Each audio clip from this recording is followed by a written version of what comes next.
Mr. Brandon Upson. Upson. Upson. I didn't put these on when I said it. Upson. If y'all don't mind, I'm just going to stand. We've been all across the state, the Midlands, and then over here today. So I want to make sure everybody can see me. Thank y'all for having me again. I was here. When was that? Last meeting?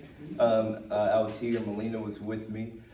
Just happy to be here in Colleton County. My name is Brandon Upson. I'm running for chair of the South Carolina Democratic Party. And I'm running because I have a history and a track record of building organizations, of engaging grassroots people, and in winning elections. And here's the thing. Crystal just talked about it, and I love Crystal. Crystal's my big sister. I love Miss Catherine. I helped a little bit on her city council race before, and we worked together. But the three of us, I'm the one with a winning track record here in South Carolina. I've won races in some of the toughest areas of this state. I've brought candidates with no name and no money across the finish line. I know how to build an effective campaign, and I've done it over 40 times right here in South Carolina. I've amended the North Carolina, Georgia, and Florida state constitutions on progressive issues. How do you do that if you don't know how to win? I have started an organization called Amplify Action since 2020. We've registered over 200,000 young African-American men and women. We've mobilized over 1 million of them since 2020 to go out and vote all across the South. And now I'm the chairman of the South Carolina Democratic Party's Black Caucus. When I started, we only had 50 members. And now we have over 250 members. And over 900 people have signed up to join our caucus. And I see we got some caucus members in here today. So thank y'all. So here's the thing, y'all. Everybody's talking about the what. What are you going to do when you become chair? But nobody's talking about how you're going to do it. And I want to talk about the how, because it takes a different level of understanding and experience to tell folks how you're going to get something done.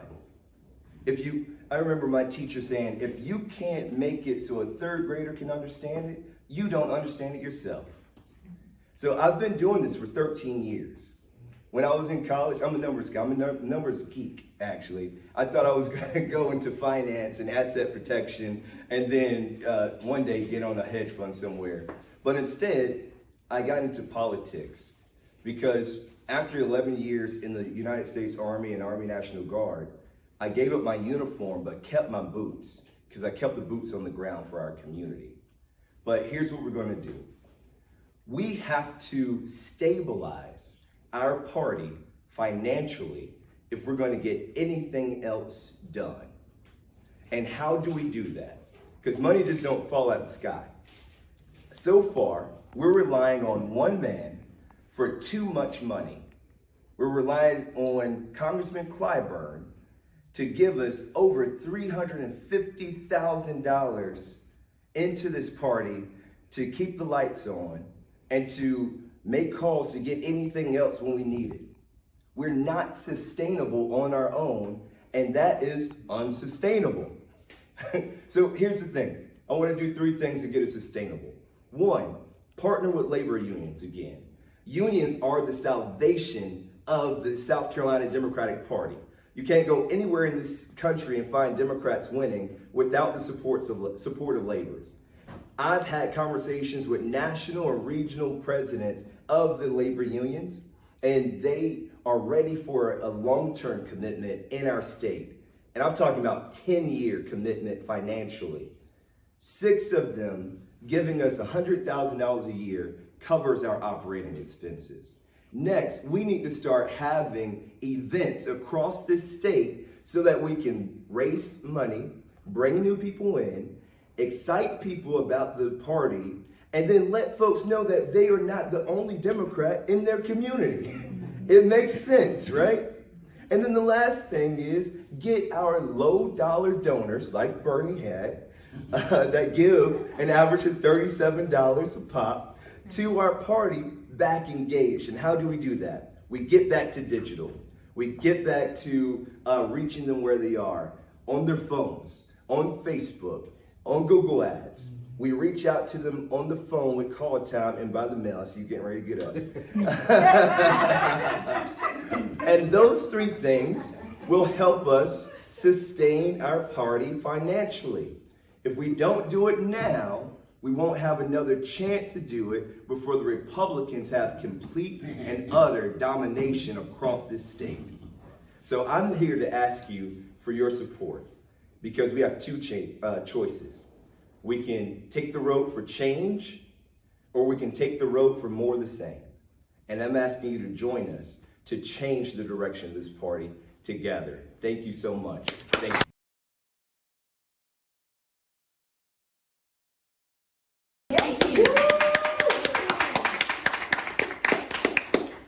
I'm going to follow in Brandon's footsteps by standing here. Is that okay? Oh, that's fine. Hello, I'm Mary Geren. I am the candidate for, or one of the candidates for first vice chair for the state party. It was surreal, as Catherine said, coming to Colleton and driving by that courthouse. I'm a mother of a 16-year-old daughter who just completed her forensic science project on the whole Murdaugh thing. And she was like, "Where are you going today?" I said, "I'm going to college." She's like, "I know where that is." So I am a mother, but my career was in education for 15 years. First generation, I have this for notes for a second. Jeannie's busting. First generation college graduate. I grew up in Northeast Georgia, the youngest of 5, the only one in my family to graduate high school. I should have been just another statistic. But I was blessed through education and something called the Hope Scholarship in Georgia to follow my dreams. And I knew I wanted to teach, but I never imagined teaching on the college level, which is what happened. I taught at Clemson University and Tri-County Technical College for 15 years. That American dream was achievable and for me. But unfortunately, I feel like boys and girls today don't have the same opportunities I had all those years ago. Which is why I started getting involved in politics and started mentoring young people 15, 20 years ago. So this was my hobby. I started working with the Anderson County Democratic Party, where I am now executive director, but I started in 2008 as a volunteer for Hillary Clinton and worked on so many local, state, and presidential campaigns as a volunteer. And then I ran for Congress myself in 2018 after having run for State House in 2016. So I'm running with Brandon and our team SC4 together. And what I bring to this slate is all kinds of experience, paid, non-paid, like the rest of us. But I am also, like Catherine, a former candidate twice. And that is something that the resources and support for our candidates across the state is lacking. And I would like to see us really step up and be there for them, especially our first-time candidates. It doesn't mean we have the money to give to all of them, but when someone who's running for office for the first time calls a state party leader, they need to answer the phone. You know, that's just, I'm sorry. Because part of what I'm really good at is recruiting. It is very difficult. Imagine trying to recruit up in the upstate of Anderson, the 3rd Congressional District, is the most conservative ever. I did it because I'm extra. That's what my daughter calls me. But not everybody's extra. So we need this experience that all of us as candidates have, but that's not enough. We've got to also have the ability to motivate people to come into the tent that we have, this big tent. We need to motivate them. We need to invigorate them. This is the English teacher in me. I like words, and I like words that kind of have a, alliteration to them. But motivate, invigorate, and then you cultivate them. Once you get them inside that tent, you can't abandon them. Right. I'm a teacher. I'm still teaching. We must train them, give them the tools that they need. So I bring the recruitment piece. We have to have a vision. And Brandon and I have worked together for a number of years, and we share the same vision. And that's why we're running together, and why I trust him so much that it's a package deal. Okay, we elect Brandon, then you vote for first vice, which I'm running for. But if he's not chair, I'm out, because it's not any disrespect to any of the other candidates, but we have a change agent here. Y'all, it's put up or shut up.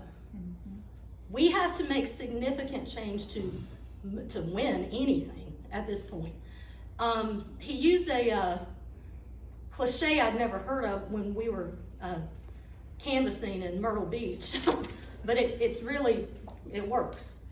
We don't need the same head with a different hat on it. Have you ever heard that? Brandon, did you just make that up that day? But it works. Same head with a different hat? No. We need a different head. And so I am excited. I have a passion for young people. I have fundraising ability, and when I ran for Congress, we broke all kinds of records, including fundraising records, and mobilizing thousands of people across the state who were not even in my district, and really across the country. And so it is my honor to be here in Colleton. Mr. Wiggins has been so kind to me. I've talked to him on the phone. Thank you for welcoming me. Mary Geren, first vice chair for South Carolina Democratic Party. Thank you.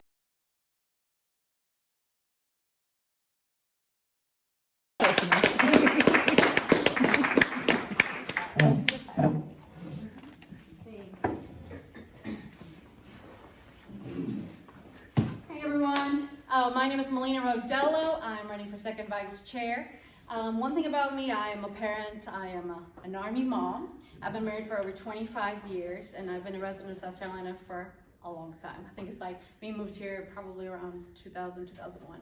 So one of the things I really like to tell people is that I'm actually a professional financial accountant.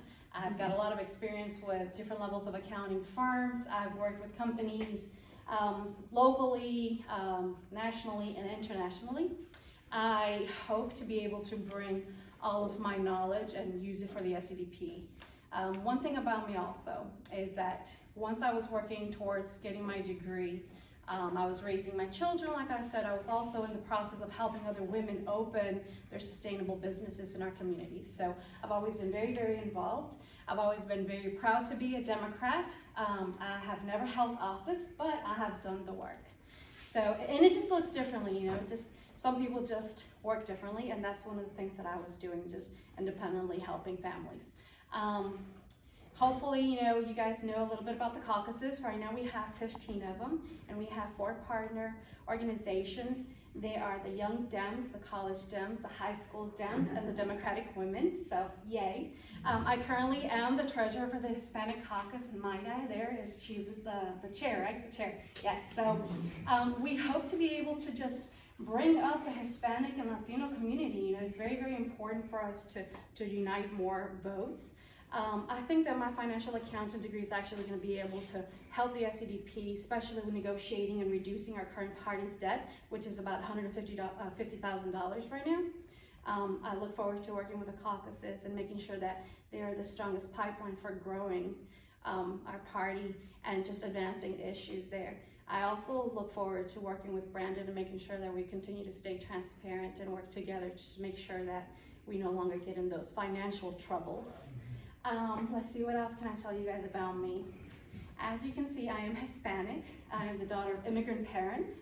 I am a Mexican American and first generation American. What else? Let's see. Yes, it's great. It's great to be here. It's great to have this opportunity. You know, there's a lot to say. I don't want to go over the 5 minutes. You know, basically at the end of the day, I have the financial experience that we're going to need to be able to just get our books back to where they need to be. So, my name is Melina Rodelo. Consider me for your second vice chair. Thank you very much.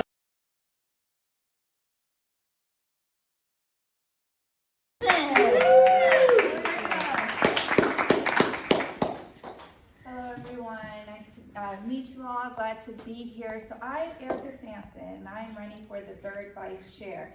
So with that role, my focus is youth engagement, trying to get our youth to be more engaged. Not only we're in a world where everything is entertainment. That's how we receive information, that's how we give it back. So I want to make sure that I fill in that gap, because it's great to be entertained, but it's more important to be educated. We gotta know where our policies are. We gotta know who is signing those bills and policies saying that this is what is going to be allowed in this state.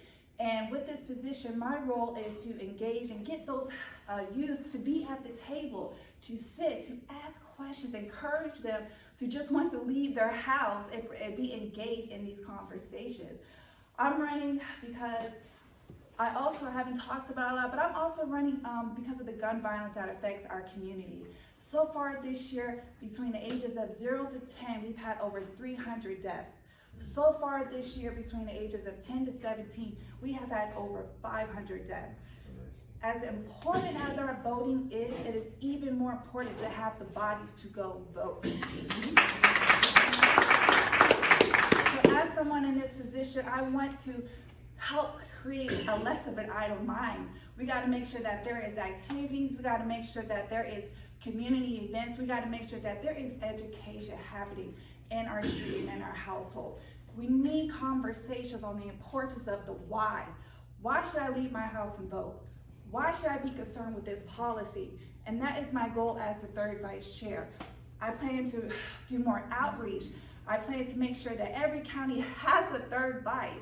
We always have the chair, we always have the first and the second, but that third vice position is always the hardest because we gotta get the youth involved. We gotta get them engaged. We gotta want them to wanna vote. As much as we talk about it, it is also about that motivation. We gotta remind them why should they vote. And that is my goal as the third vice chair. Upon me winning, I plan to, like I said, do youth engagement, but I want to make sure that we have retention. So my background is HR. I'm actually a 2 years shy of having my doctorate in HR, and the main thing that we do is retention. We welcome people in, diversity, equity, inclusion. That's our jam, that's our bread and butter, but we got to make sure that we are retaining the people. It's one thing to give them the supplies, but what are you going to do with it? When I give you this information, what are you going to do with it? And that's basically what my HR background does. And I recruit people, but I definitely make sure to retain them. And so that's what my goal is, and I'm going to make sure that every county has that third position. Every county has the chair, which is fantastic, but we need that youth demographic also filled. So like I said, my name is Erica Sampson. I hope to have, at the end of this day, earned your vote. Thank you guys.